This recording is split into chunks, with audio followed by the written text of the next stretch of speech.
Do me thonë që ta kem të qartë edhe kjo le tjetë edhe për nanat, po edhe për stafin, këtë rast infermierët, mamit që ndodhen pra nanës.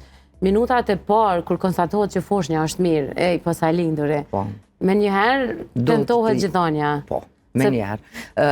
Do me thonë, në orën e parë, kur bëhet rivendoset, ajo gjithonja është një shenjë dhe është një rezultat që do të jetë një rezultat i mirë për një nanë që ta ushqej me gji. Do me thonë, shansat janë shumë të mdhaja që ajo nanë të vazhdoj mandej me gjithonje.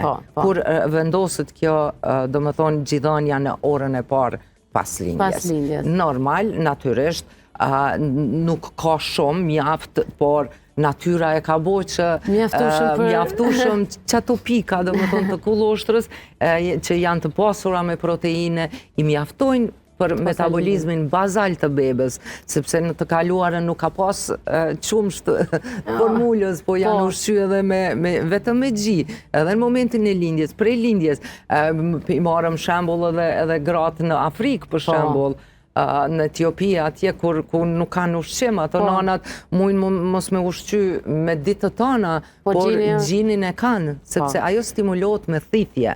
Sa ma shumë që thith gji, aq ma shpejt prodhohet qumshti. Këta e ka bo natyra, është një mrekulli e vërtet.